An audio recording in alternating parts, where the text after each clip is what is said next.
माननीय सभापति महोदय, वरेण्य विचारक मंडली, उच्च गुरुजन मंडली एवं मोर आदरर सान बड़ भाई भणी माने आज पवित्र दिवस मत किसी कहबार अनुमति मिली मु निजक धन्य मान करुछि।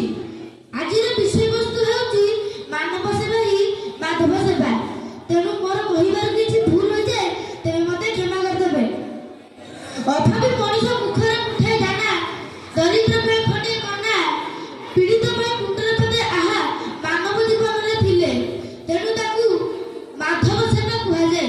भागवत कह जाए सकल देहे नारायण अनादि परम कारण, विश्वर श्रेष्ठ जीव मनुष्य अटे। मुनि ऋषि मत अनुसार मनुष्य होची देवतांकर प्रतिनिधि। से तार दिव्य गुण और बल निज चतुर्पार्श्व समस्त मनुष्य को भातृ प्रेम बांधि रखी था। यही प्रेम को माधव सेवा कह जाए।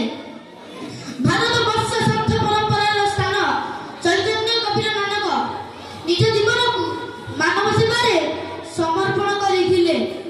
सेहिपरि रामकृष्ण परमहंस स्वामी विवेकानंद जगतगुरु शंकराचार्य मानव सेवार पथ प्रदर्शक जो बाट देखाई यह आम अमूल्य उपहार। प्रकृत से नर नारायण यीशुख्रीष्ट मानव सेवार पथ प्रदर्शक।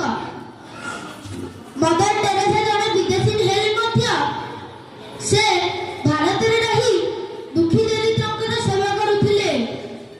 तेणु ताकू विश्व विख्यात नोबेल पुरस्कार मिलथिला।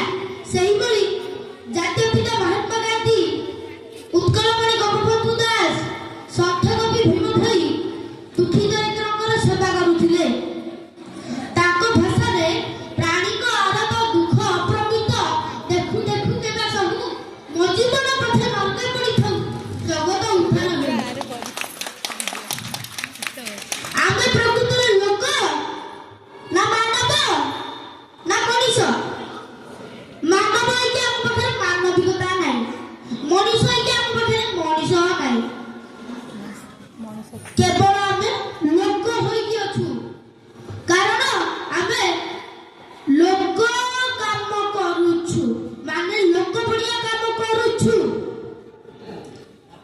तेणु से जगत जगन्नाथ शिक्षा पाइबा दरकार।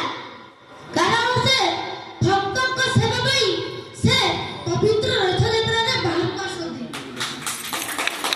ओ माता पिता को सेवा पाई से माउसी मां को घरे जांती। तांकर एई कथाटी अछि भक्त तो माता पिता, भक्त तो बंधु, भक्त निमंत तो नाम कृपा सिंधु। नरहि नारायण वास्तव नारायण गिरजा मंदिर मस्जिद रे नाहती। जो माने दुख और कष्ट पाती ताक निकट रे नारायण अछथि। ताकर सेवा करिबा प्रकृत रे माधव सेवा कह जाए। इंग्रजी रे कह जायछि service to mankind is service to God. अर्थ मानव सेवा ही माधव सेवा।